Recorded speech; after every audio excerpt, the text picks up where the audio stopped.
دنیا کې د ژوند تیرول که مسافر چې په لار روان مسافر چې ژوند تیری تاسو بلی دي زمونږ د پاکستان خلق چې لاړ شي سعودي ته ملیشیا ته دوبۍ ته خیال هم کړی الته ځان له دیره نه جوړی الته کور نه جوړی الته قیمتي ګاډي نه دي او الته قیمتي کپړې نه وي ځکه زما خپل وطن خو نه دی مړه دلته زه په قیمتي کپړه څه کوم ښکلې جامې نه اغوندي او ښکلې سورلي نه استعمالوي هلته چې ته دوی وینې ترس په دې پې وشي دا خو دلته راشي جو نوې کپړې اغوستي ګړی په لاس کړي هر سړی وایي زه ملیشیا ته ځم هر سړی وایي زه دوبۍ ته ځم لږ ورشه د دې مسافرو حال هلته وګوره چې د دې مسافرو حال هلته څه دی دې خو لږ په دې حالت کې ووینه یقین وکړه مونږ چې خپله تلي ما څه مسافر ولیدل بیا مې د ړنه نه وتل یقین وکړه چې داسې چوک کې ناسو ښه پښتانه زمونږ د پښتو ویونکي او ما تپوسو کو کس نمایدي څه ته ناستې وي دي په دې تمه ناستې چې اوس وسوک ملکي سړی عربی راشي د کار به ووایي نو یو به وایي چې زه سره دیاړي کوم بل وایي زه سره دیاړي په داسې حال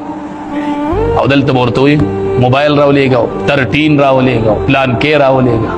هغه غریب ورته وایي ښه هلته په چوک کې ناستې د مزدورۍ په فکر کې دی دلته ورته ټلیفونه کې ما د 13 موبایل راولېږه هغه ورته راځي نه وایي ښه دروبلېږه ته د هغه د حاله خبرې اما خام دیرې تراشي کار ورته میلو نشي او دلته مطالبات شروع دي لږ دا مطالبات کم کوي لږ د مسافرو باندې رحم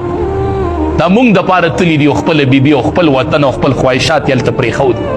نه کور هلې او نه نوې کپړې اغوندې ته وي نه هلته به دې پرې ترس وشي د خپل کلي دې دیاړي مارو ته ګوره هلته دا دیاړي مار لګیا دې پیسو ته به لاس هم نه کوي که هلته هم د دې مسافرو حال ولیده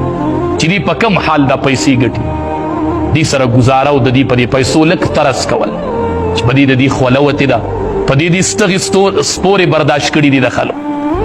نو دا مسافر هلته ځان له که دیره م وله ولیدله نو هلته بستره او دلته کولره ګډ وډ کاري ځکه دوی هلته دیره نه جوړوي ښکلی ګاډی نالي وایي زه به خپل وطن ته ځمه زما خپل وطن دی نوې کپړې په خپل وطن کې خوند کوي ښکلی ګاډی په خپل عزیز کې خوند کوي او په خپلو رشته دارانو کې او په خپل کور کلي کې خوند کوي نو دی هلته ړه نه لګوي وایي ځکه دا پردی وطن دی او پردی کلی دی او پردی آبادی دی زه به خپل کور ته ځم او خپل وطن ته به راځم چې دلته راشي نو قیمتي ګاډی مالي نبی علیه السلام صحابي ته وایي کن فی الدنیا کانک غریب دا ته چې ورته خپل وطن وایي دا ته چې ورته خپله دیره وایي دا ته چې ورته خپل کور وایي دې ته نبی علیه السلام مسافرخانه ویلي دا مسافرخانه ده په دې ټایلو مه دوکه کېږئ او په دې کورونو او په دې سورلو مه دوکه کېږئ